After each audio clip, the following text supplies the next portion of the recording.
As we just saw in these recent headlines, Nigeria is at a critical crossroads. Behind each of those articles lies a story of resilience, frustration, and a growing sense of urgency. Violence continues to rise, floods devastate communities, and voices demanding changes are met with silence, or worse, with suppression. Nigeria, the giant of Africa, with over 200 million people, a land rich in culture, potential, and natural wealth, but today the giant struggles under the weight of problems that seem insurmountable. Each crisis is more than a headline. It's a cry for change, a call for leadership that listens, responds, and takes action. In the north and beyond, hundreds of lives have been lost due to mob attacks. Communities have been torn apart and families shattered. Amnesty International calls it a failure to protect, but to the people it feels like more than a failure. It feels like an abandonment. And as violence grows, so does fear. How can people prosper when their safety is no longer certain? And then there's the outcry of the people, the demand for a better Nigeria. Thousands have taken to the streets in peaceful protests, hoping to be heard.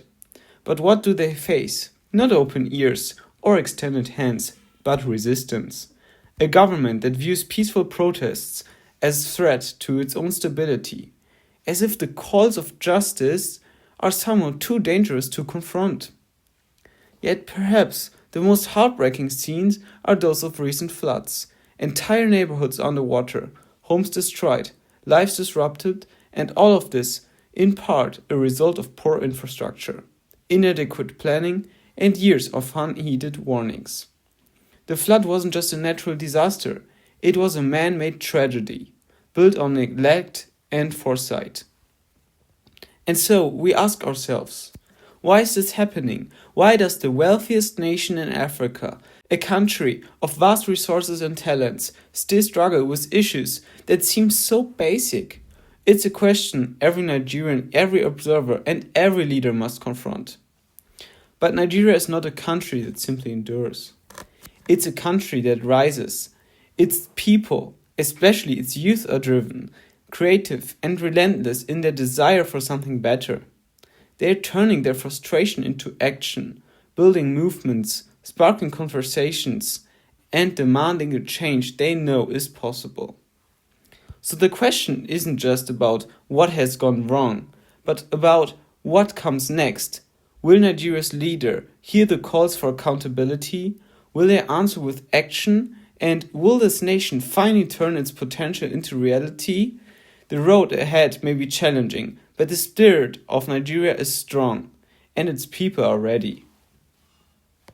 Given the recent protests, the floods, and the urgent calls for new leadership, let's take a closer look at how Nigeria's political system actually works, and why it often struggles to meet the needs of its people. First, Nigeria is a federal republic with three branches of government: the executive, legislative, and judiciary, each designed to balance power. But in practice, these checks don't always function as intended. The executive is led by the president, who wields significant power over national affairs, military decisions, and even economic policies. Elected every 4 years, the president can serve a maximum of 2 terms, but these elections, while meant to be democratic, face challenges. This brings up Nigeria's election process.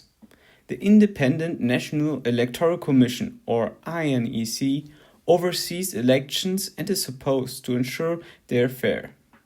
Nigeria has multiple political parties, but 2 major ones dominate: the All Progressive Congress, or APC, and the People's Democratic Party, PDP.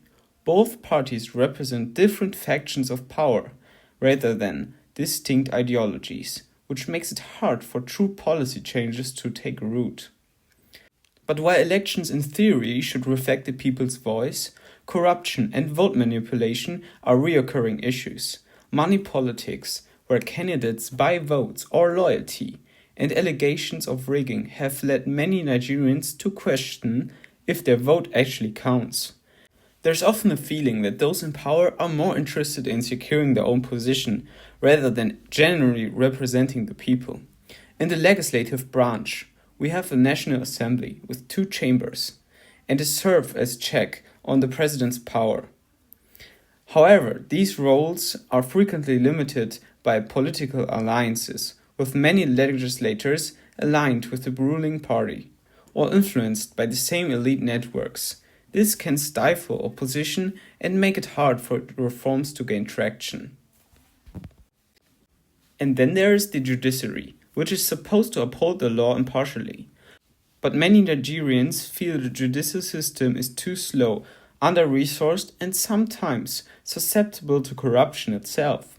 When corruption cases do go to court, they often drag on for years, or get settled without much consequence, leaving citizens frustrated.